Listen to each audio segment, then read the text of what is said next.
আচ্ছা, তোমার খেয়াল থাকে কোথায়? আমি বেখেয়ালি থাকি, রাখো যাতে তুমি খেয়ালে। তাহলে আমি ভুলে যাব সবই। ভালোবেসে তুমি শেখালে। যদি হয় কখনো ভুল, ছেড়ো না এই আঙুল, বুকে জড়িয়ে নিয়ে বুঝিও। আমি তোমার ভরসায় বেঁচে থাকতে যে চাই, এই কথা মনে রেখে দিও। তুমি এই কথা মনে রেখে দিও। আমি স্বেচ্ছাচারী, যা ইচ্ছে তাই করে, জানি নেবে তুমি মানিয়ে। তোমার ভালোবাসা, তোমার আলো আশা রেখেছে আমায় বাঁচিয়ে। হয়ে যাই আমি পড়ি, সুখেতে উড়ি, মন আমার যতটা চায়। জানো ভালো করে, আমি আকাশ হয়ে রেখেছি আগলে তোমায়। মাহবুবের বুকে মাথা রেখে চোখ বন্ধ করে আছি। আজ থেকে 2 মাস আগে মাহবুবের সাথে পারিবারিকভাবে আমার বিয়ে হয়। আমি সাদিয়া, অনার্স শেষ করেছি। আমার বর মাহবুব মাস্টার্স শেষ করে জব করছে। আমরা দুজন ছাড়াও আমাদের পরিবারে আব্বু আম্মু আর আমার একটা মিষ্টি ননদ আছে। ওর নাম মাহিমা। আজ শুক্রবার, তাই মাহমুদের অফিস নেই। রান্না শেষ করে রুমে এসে দেখি বর আমার সব কিছু এলোমেলো করে রেখেছে। এটা আজ নতুন নয়, সবসময়ই বেখেয়ালি আমার বর। আমার বউটাকে আজ একটু বেশি ক্লান্ত লাগছে। কই না তো, তুমি রোজ অফিসে চলে যাও, আজ যাওনি তাই হয়তো এমন মনে হচ্ছে। জীবনের রিলেশন না করে অনেক ভালো করেছি। রিলেশন করলে তোমার মতো এত লক্ষ্মী একটা বউ পেতাম না। আমার বড় অনেক ভালো। আব্বু আম্মু যখন বলেছে বিয়ে ঠিক করেছে, অনেক রাগ হয়েছিল, কিন্তু তোমাকে দেখার পর আর না করতে পারি নাই। প্রথম দেখাতেই তোমার প্রেমে পড়ে গেছি, আর তোমার বউ হয়ে তোমার কাছে চলে এসেছি। সাধ্য আছে যতদিনেই তোমায় নিয়ে যেন বাঁচি। পৃথিবীর সব সুখ আমি এনে দেব, চাঁদ তারা সবই। হৃদয়ের এতটা কাছাকাছি আছি তোমার, একটুখানি খুনসুটি, তারপর ভালোবাসাবাসি, দুজনে থাকি পাশাপাশি। আমি সারা জীবন শুধু তোমাকেই চাই। আমিও এভাবেই বাকিটা সময় তোমার পাশেই শুধু তোমার হয়ে থাকতে চাই। ক্ষুধা পেয়েছে না তোমার? রান্না হয়ে গেছে, চলো খাবার খাবে। ঠিক আছে বলে সাদিয়ার সাথে রুম থেকে বের হয়ে চলে আসি ডাইনিং রুমে। আব্বু আম্মু আর মাহিমা বসে আছে। আমাকে দেখে মাহিমা বলে, কি রে ভাইয়া, আজ শুক্রবার বলে কি ঘুম থেকে উঠতে হবে না? শুক্রবারই তো একটু পাই রেস্ট করার জন্য। আচ্ছা বুঝেছি, ভাবি ভাইকে নিয়ে বসে পড়ো, ক্ষুধায় পেট জ্বলছে। সবাই একসাথে বসে সকালের নাস্তা করি। খাওয়া শেষ করে আব্বু আম্মুর সাথে কিছু সময় কথা বলে রুমে চলে আসি। কিছু সময় পর সাদিয়া রুমে আসে। দরজা বন্ধ করে আমার পাশে এসে বসে বুকে মাথা রেখে বলে, আচ্ছা, এবার আমাদের একটা বাবু হলে কেমন হয়? আমার বউ সারাক্ষণ বুঝি এই নিয়ে চিন্তা করে? কেন করব না? পৃথিবীর সবচেয়ে মিষ্টি আর আনন্দের অনুভূতি হচ্ছে মা হওয়া। আমি মুচকি হাসি।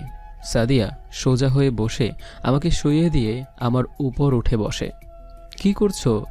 এভাবে উপরে উঠে বসলে কেন? আমার বরকে একটু আদর করব তাই। যেভাবে শুরু করলে মনে হচ্ছে আদর নয়, আমাকে অন্য কিছু করতে চাইছো। তোমার যা মনে হয় তাই মনে করো। বলেই সাদিয়া আমার ওপরে শুয়ে পড়ে। আমার কপালে গালে চোখের পাতায় কিস করে। আমি বড় বড় চোখে তাকিয়ে আছি। হুট করে 4 ঠোঁট এক করে দেয়। কিছু সময় পর সাদিয়া ঠোঁট ছেড়ে দিয়ে আমার কপালে ওর কপাল ঠেকিয়ে বড় করে নিঃশ্বাস নিচ্ছে। আমার অবস্থা তো আরও বেশি খারাপ। পুরো রুমে শুধু আমাদের দুজনার নিঃশ্বাসের শব্দ আর আমাদের হার্টবিটের শব্দ ছাড়া আর কোনো শব্দই নেই। দুজন দুজনের চোখে তাকিয়ে আছি, 4 চোখে নেশায় ভরপুর। মাহবুব আমাকে শক্ত করে জড়িয়ে ধরে আমাকে নিচে শুইয়ে দিয়ে আমার উপরে উঠে শুয়ে পড়ে। দুজনের হার্টবিট ধুকধুক করছে খুব দ্রুত। মাহবুব আমার ঘাড়ে কিস করতে থাকে। আমি 2 হাতে বিছানার চাদর খামচে ধরে আছি। মাহবুব ধীরে ধীরে নিচের দিকে নেমে কোমর থেকে শাড়ির আঁচল সরিয়ে নাভিতে ঠোঁট ডুবিয়ে দেয়। আমি মাহবুবের চুল খামচে ধরি। ধীরে ধীরে দুটি মনের সাথে সাথে দুটি শরীর এক হয়ে যায়। কিছু সময় পর সাদিয়াকে বুকে নিয়ে ঘুমিয়ে পড়ি। ঘুম ভাঙে 12টায়। দুজন ঘুম থেকে উঠে গোসল করে চেঞ্জ করে নেই। সাদিয়া রুম থেকে বের হয়ে বাইরে চলে যায়। আমি ল্যাপটপ নিয়ে বসে বসে কিছুক্ষণ কাজ করতে থাকি। কিচেনে এসে দেখি আম্মু রান্না বান্না করছে। আমি এসে আম্মুকে বলি, আম্মু তুমি গিয়ে বসো, আমি বাকিটা করছি। তুই তো জবে থেকে আমার বাসায় বউ হয়ে এসেছিস, সব কিছুই তুই করছিস, আজকে আমি করি? তুমি অনেক করেছো আম্মু, এখন তোমার রেস্টেট করার সময়। আমি থাকতে তুমি কেন করবে? আচ্ছা হয়েছে, আমার মেয়ে যা বলবে তাই হবে। বলে আম্মু আমার মাথায় হাত বুলিয়ে চলে যায়। আমি রান্না করতে থাকি। মাহিমা কিচেনে এসে বলে, কি রান্না করছো ভাবি? মুরগির মাংস রান্না করছি। তুমি কিচেনে কেন আজ ননদিনী? আমার ভাবি একা একা কষ্ট করছে, তাই ভাবলাম তোমাকে একটু হেল্প করি। আহারে আমার দরদি, সত্যি করে বলো তো কাহিনী কি? কোনো কাহিনী নেই তো ভাবি, এমনি তোমাকে হেল্প করতে আসলাম। না না, আমি তো এটা মানতে পারলাম না। সত্যি করে বলো কি আবদার নিয়ে এসেছো? আহ, আসলে ভাবি আমার না কিছু শপিং করার ছিল, তুমি যদি ভাইয়ার থেকে কিছু টাকা নিয়ে দিতে। এই কথা? আচ্ছা বিকেলে আমরা দুজন শপিং মলে যাব। এবার খুশি তো? আমার লক্ষ্মী ভাবি, তুমি বেস্ট। আচ্ছা হয়েছে, এবার গিয়ে নিজের কাজ করো। আমি রান্না শেষ করে নেই। মাহিমা আমার গালে কিস করে চলে যায়। আমি হাসতে হাসতে রান্নার কাজ করতে থাকি। দুপুরে সবাই একসাথে খাবার খেয়ে হলরুমে এসে বসে এবং আব্বু আম্মুর সাথে কথা বলতে থাকি। মাহিমা আর সাদিয়া এসে আমাদের পাশে বসে। অফিস থেকে কিছুদিনের জন্য ছুটি নে মাহবুব, বৌমাকে নিয়ে ওদের বাসা থেকে ঘুরে আয়। বেয়ান কল করে বলল তোদের যেতে। মাত্র 2 মাস আগে ছুটি নিয়েছি, এখন কি আবার ছুটি দিবে? একটা কাজ করি, বৃহস্পতিবার বিকেলে অফিস থেকে আসি এবং শুক্রবার আবার চলে যাব। ঠিক আছে, আম্মু অফিস থেকে এখন ছুটি দিবে না। আমারও মনে হয় বৃহস্পতিবারই আমরা যাব। আমাদের কথার মাঝে মাহিমা আমাকে ইশারায় মাহবুবকে বলতে বলছে। আমি চোখের ইশারায় পরে বলবো বলি। আচ্ছা তাহলে তাই কর, বেয়ান কল করে তোদের বলতে বলেছে। সবার সাথে আরও অনেক সময় আড্ডা দিয়ে রুমে চলে আসি। সাদিয়া রুমে এসে পাশে বসে বুকে মাথা রেখে বলে, একটা কথা বলার ছিল, বলবো? বলো। আমি মাহিমাকে নিয়ে একটু শপিংয়ে যেতে চাইছিলাম। হঠাৎ শপিংয়ে যাওয়ার ইচ্ছে হলো? মাহিমা বলেছে শপিংয়ে যাবে। যেই বলুক, তুমি বলো যেতে দিবে কিনা। কখন যাবে? একটু পরেই যাব। টেবিলে মানিব্যাগ রাখা আছে, যত টাকা লাগবে নিয়ে যাও। তুমি চলো না সাথে। সেই বিয়ের পর একবার ঘুরতে গিয়েছিলাম, আর তো যাওয়া হয়নি। তোমাদের বাসায় যাওয়ার পর ঘুরতে যাব, তুমি মাহিমাকে নিয়ে শপিং করে এসো। আমি ঠিক আছে বলে রুমে এসে বের হয়ে মাহিমাকে বলি রেডি হয়ে নিতে। আমি রুমে এসে ওয়ার্ড্রপ খুলে একটা গোলাপি রঙের শাড়ি বের করে মাহবুবকে বলি, এটা কেমন? তুমি যা পরো তাতেই তোমাকে সুন্দর লাগে। সত্যি বলতে তুমি এতটাই মিষ্টি যে যে কোনো ড্রেস তোমার গায়ে জড়াই সেই ড্রেসটাই সুন্দর হয়ে যায়। আমি মুচকি হেসে শাড়ি বের করে মাহবুবকে বলি এসে পরিয়ে দিতে। মাহবুব এসে শাড়ি হাতে নিয়ে দাঁড়িয়ে আছে। আমি ব্লাউজ আর পেটিকোট পরে নেই। মাহবুব ব্লাউজের হুক লাগিয়ে দেয়। আমি দাঁড়িয়ে আছি। মাহবুব আমাকে শাড়ি পরিয়ে দিতে থাকে, মাঝে মাঝে দুষ্টুমি করে সুরসুরিও দিচ্ছে। নিচে বসে শাড়ির কুচি ঠিক করে গুজে দেবার সময় সাদিয়ার নাভিতে ঠোঁট ছোঁয়াই। সাদিয়া আমাকে ধাক্কা দিয়ে দূরে দাঁড়িয়ে যায়। আমি মুচকি মুচকি হাসছি। সাদিয়া হাসতে হাসতে বলে, লুচু বর একটা। বলে আমি হাসতে হাসতে কুচি গুজে মাহবুবের মানিব্যাগ থেকে টাকা নিয়ে মাহিমাকে নিয়ে আম্মুর কাছে বলে বাসা থেকে বের হয়ে চলে আসি শপিং মলে। শপিং শেষ হতে হতে রাত হয়ে যায়। মাহিমা অনেক লেট হয়ে গেল, তাড়াতাড়ি চলো, বাসায় সবাই চিন্তা করছে মনে হয়। এই দেখো তোমার ভাই কল করে ফেলেছে। হ্যাঁ বলো। তোমাদের শপিং শেষ হয়নি এখনো? কয়টা বাজে এখন? সেই বিকেলে গেছ? এই তো আমাদের হয়ে গেছে, সিএনজি নিয়ে চলে আসছে এখনই। তাড়াতাড়ি আসো, রাত হয়ে যাচ্ছে। আমি ঠিক আছে বলে কল কেটে দুজনে সিএনজিতে উঠে বসি। কিছু সময়ের মধ্যে চলে আসি বাসায়। বাসায় আসতেই আম্মু বকতে শুরু করে, তোদের কোনো আক্কেল জ্ঞান তো নেই। কয়টা বাজে এখন? সেই বিকেলে গেছিস, 3টা শপিং ব্যাগে কি নিয়ে এসেছিস যে এত সময় লাগলো? আসলে আম্মু একটা ড্রেস খুঁজতে খুঁজতে এত সময় লেগে গেল, ড্রেসটা খুঁজেই পাচ্ছিলাম না। থাক, আর বাহানা বানাতে হবে না, গিয়ে ফ্রেশ হয়ে আয়। বোমা মাহবুবকে নিয়ে খেতে আসো। আমি মাথা নেড়ে রুমে চলে আসি। রুমে এসে দেখি মাহবুব আধো শোয়া অবস্থায় বসে ল্যাপটপে মুভি দেখছে। আমাকে দেখে বলে, আসার সময় হলো। আমি তো মনে করেছি পুরো শপিং মল আজকে বাসায় নিয়ে আসবে। হাতে মাত্র একটা ব্যাগ কেন? আমি কি শপিং করতে গিয়েছিলাম নাকি? মাহিমা যে ড্রেসের জন্য গেছে সেটা খুঁজে পাচ্ছিল না, সেটাই খুঁজতে খুঁজতে এত সময় লেগে গেল। আমি ফ্রেশ হয়ে আসছি, আম্মু খাওয়ার জন্য যেতে বলেছে। আমি ঠিক আছে বলে আবার মুভি দেখায় মনোযোগ দেই। কিছু সময় পর সাদিয়া ফ্রেশ হয়ে এসে চেঞ্জ করে নেয়। দুজন একসাথে রুম থেকে বের হয়ে চলে আসি ডাইনিং রুমে। সবার সাথে একসাথে ডিনার শেষ করি। কিছু সময় সবার সাথে গল্প করে রুমে এসে ঘুমিয়ে পড়ি সাদিয়াকে বুকে নিয়ে।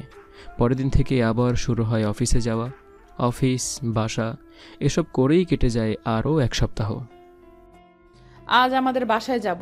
রেডি হয়ে দুজন রুম থেকে বের হয়ে আব্বু আম্মুকে সালাম করে তাদের থেকে বিদায় নিয়ে বাসা থেকে বের হয়ে সিএনজি নিয়ে চলে আসি আমাদের বাসায়। বাসায় এসে আব্বু আম্মুকে সালাম করে কুশল বিনিময় করি। মাহবুবের সাথে আব্বু কথা বলে। একটু পর আব্বু বলে মাহবুবকে নিয়ে রুমে যেতে। রুমে এসে চেঞ্জ করে ফ্রেশ হয়ে দুজন বসে আছি। আম্মু হাতে করে আমাদের জন্য নাস্তা নিয়ে আসে। দুজন নাস্তা খেতে খেতে গল্প করতে থাকি। রাত 12টা এখন। একটু আগেই ডিনার করে রুমে এসেছি। সাদিয়া আমার হাত ধরে ব্যালকনিতে নিয়ে আসে। আমার সামনে উল্টো হয়ে দাঁড়িয়ে আমার বুকের সাথে ওর পিঠ হেলান দিয়ে দাঁড়ায়। আমি সাদিয়াকে পিছন থেকে জড়িয়ে ধরে ওর কাঁধে থুতনি রাখি। আকাশের চাঁদটাকে আজকে কত সুন্দর লাগছে। চাঁদটাকে এত সুন্দর লাগার কারণ হলো তার আশেপাশে এত তারারা জ্বলছে বলে। ঠিক তুমি আমার পাশে থাকলে আমার নিজেকে ঠিক নিজের কাছে অনেক সুন্দর লাগে। আমার বউটা এত রোমান্টিক কেন? কারণ আমার বরটা একদমই আনরোম্যান্টিক। কি? আমি আনরোমান্টিক? হ্যাঁ, চলো তোমাকে দেখাচ্ছি আমি রোমান্টিক নাকি আনরোমান্টিক। একটু পরে রুমে যাই। রাতে এই আকাশটা দেখতে খুব ভালো লাগছে তোমার বুকে মাথা রেখে। সারা জীবন এভাবেই তোমাকে আমার বুকে নিয়ে রাতের আকাশ দেখব। এখন বৃষ্টি হলে কত ভালো হতো, তাই না? সত্যি বৃষ্টি হলে এখন আরো রোমান্টিক পরিবেশ হতো, কিন্তু আকাশে এত তারা উঠেছে, বৃষ্টি কি আর হবে? হঠাৎ একটা ঠান্ডা বাতাস এসে গায়ে লাগে, পুরো শরীর শীতল হয়ে যায়। চোখ বন্ধ করে মাহবুবের বুকে হেলান দিয়ে শরীরের সমস্ত ভার ছেড়ে দেই। মাহবুব আমাকে আরো শক্ত করে জড়িয়ে ধরে, আমার ঘাড়ে ওর নাক দিয়ে স্লাইড করছে। আমি মাহবুবের হাত শক্ত করে চেপে ধরি, নিজেকে কন্ট্রোল করতে পারছি না। মাহবুবের ছোঁয়ায় মাহবুবের দিকে ঘুরে শক্ত করে জড়িয়ে ধরি। আমি সাদিয়াকে বুকের সাথে জড়িয়ে ধরে ওর ঘাড়ে নাক গড়তে থাকি। সাদিয়া ওর শরীরের সমস্ত ভার আমার ওপর ছেড়ে দিয়েছে। আমি সাদিয়াকে কোলে তুলে নেই। সাদিয়া আমার গলা জড়িয়ে ধরে বুকে মাথা রেখে আছে। সাদিয়াকে নিয়ে রুমে চলে আসি।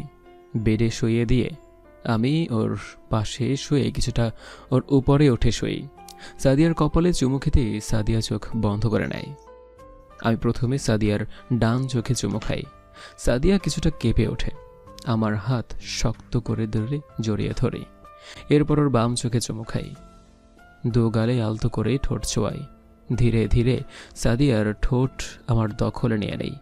চার ঠোঁট নিজেদের মধ্যে অনেকটা সময় ব্যস্ত থাকে। আমার পুরো শরীর কাঁপছে মাহবুবের ছোঁয়ায়। মাহবুব একটু নিচে নেমে আমার ঘাড়ে গলায় কিস করতে থাকে। আমি দুই হাতে বিছানার চাদর খামচে ধরে আছি, নিজের পায়ের সাথে পা ঘষতে থাকি। ধীরে ধীরে দুজন ডুবে যায় একে অপরের মাঝে। পরের দিন সকালে ঘুম থেকে উঠে দেখি মাহবুব এখনো ঘুমিয়ে আছে।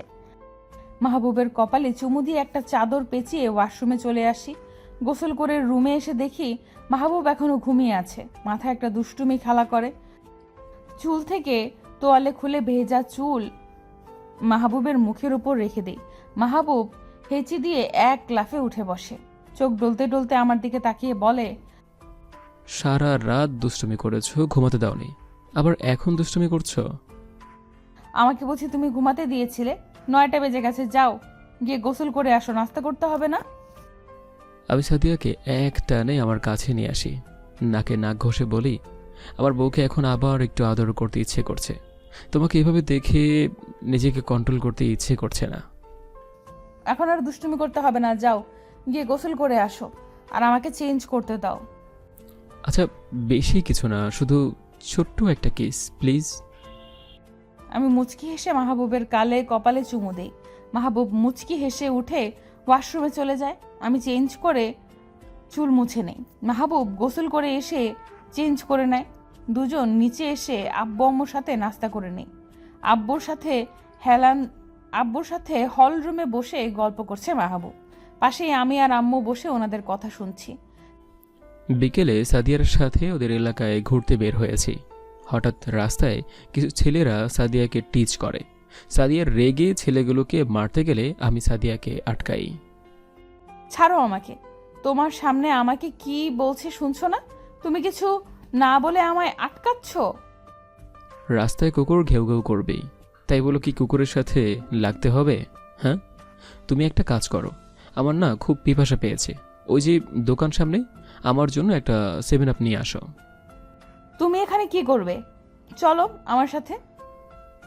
অফিস থেকে মনে হয় কল এসেছে, মোবাইলটা ভাইব্রেশনে রাখা আছে, তুমি গিয়ে নিয়ে আসো। সাদিয়া ঠিক আছে বলে চলে যায়। আর এদিকে আমি গিয়ে ছেলেগুলোকে ইচ্ছে মতো মারি। 7 আপ নিয়ে আসতেই যেই ছেলেগুলো আমাকে টিচ করে তারা এসে আমার সামনে দাঁড়িয়ে কান ধরে উঠবস করতে করতে বলে যে সরি ভাই, আমাদের ভুল হয়ে গেছে, আমাদের মাফ করে দিন। আমি ভালো করে ছেলেগুলোর দিকে তাকিয়ে দেখি মুখে মারের দাগ, পিছনে মাহবুব দাঁড়িয়ে আছে। আর তখন আমি মুচকি হেসে মাহবুবের হাত ধরে সেখান থেকে হাঁটতে থাকি। ছেলেগুলোকে মারবে তো আমাকে কেন সেখান থেকে সরিয়ে দিলে? আমার বউর সামনে ভাইলেন্ট করতে চাইনি, তাই বউকে সেখান থেকে সরিয়ে দিয়েছি। আর তুমি ভাবলে কি করে তোমাকে কেউ বাজে কমেন্ট করবে আর আমি চুপ করে থাকবো? হয়েছে আমার সাহসী বর, এবার বাসায় চলো। একটু পর তো আবার আমাদের বাসায় ফিরতে হবে। তোমার তো আবার কাল থেকে অফিস আছে। দুজন সাদিয়াদের বাসায় চলে আসি। সন্ধ্যার কিছু সময় আগে শ্বশুর শাশুড়ি থেকে বিদায় নিয়ে চলে আসি আমাদের বাসায়। ভাবি, আমি তোমার সাথে রাগ করেছি, কথা বলবো না তোমার সাথে। যা বাবা, আমি আবার কি করলাম? আচ্ছা, আমার ননদিনী কি জন্য আমার উপর রাগ করেছে একটু শুনি। তুমি আমাকে কেন তোমার সাথে নিয়ে গেলে না? কতদিন হয়ে গেছে কোথাও ঘুরতে যাই না, তোমাদের বাসায় গেলে ঘোরাও হয়ে যেত। ভুল হয়ে গেছে ননদিনী, আবার যখন যাব তোমাকে সাথে করে নিয়ে যাব। আচ্ছা, আমি আম্মুর রুম থেকে আসছি, দেখি আম্মুর কিছু লাগবে কিনা। বলেই চলে আসি আম্মুর রুমে। এসে দেখি আম্মু শুয়ে আছে। আমাকে দেখে আম্মু উঠে বসে বলে, আরে মা, তুমি আসো, বসো। তোমার কিছু লাগবে কিনা তাই আসলাম আম্মু। আমার এখন কিছু লাগবে না মা। তোমার আব্বু আম্মু কেমন আছে? আব্বু আম্মু ভালো আছে, তোমাকে আর আব্বুকে নিয়ে যেতে বলেছে। অবশ্যই যাব। তুমি বেয়ানকে আসতে বললে না কেন? এসে কিছুদিন থেকে যেত। আব্বুর ব্যবসার কাজের চাপ বেশি বলল, সুযোগ পেলে আসবে বলেছে। আচ্ছা আম্মু, তাহলে যাই, তোমার কিছু লাগলে আমাকে ডেকো। আচ্ছা, রাত হয়ে গেছে, গিয়ে তুমি ঘুমিয়ে পড়ো। আমি ঠিক আছে বলে আম্মুর রুম থেকে বের হয়ে আমাদের রুমে চলে আসি। রুমে এসে দেখি আমার বর টেবিলে বসে বসে ল্যাপটপে কাজ করছে। আমি এসে মাহবুবকে পেছন থেকে জড়িয়ে ধরি। আসছো তুমি? কোথায় ছিলে এতক্ষণ? আম্মুর রুমে ছিলাম, আম্মুর সাথে কথা বলছিলাম। তোমার কাজ শেষ হয়নি? শেষ হয়েছে, ল্যাপটপ বন্ধ করে আসছি বলেই আমি ল্যাপটপ বন্ধ করে সাদিয়াকে নিয়ে শুয়ে পড়ি। আপনারা এখনো বসে আছেন? আর কিছু তো বলবো না, আর কিছু বললে আমরা লজ্জা পাবো। লেখক সাহেব লজ্জা পেয়ে আরও রোমান্টিক কিছু লিখছে না। তবে লেখক সাহেব বলেছে যদি আরও কিছু জানতে চান তাহলে তাড়াতাড়ি বিয়ে করে নেন। যদি নিজের পছন্দের কেউ থাকে তাহলে অবশ্যই তাকে নিজের জীবন সঙ্গী করুন। ভালোবাসা সুন্দর তখনই যখন ভালোবাসার মানুষটা সুন্দর। সবাই ভালো থাকুন। আজকের মতো আসছি, আবার দেখা হবে নতুন কোনো গল্পের সাথে। টাটা, বাই বাই, আল্লাহ হাফেজ।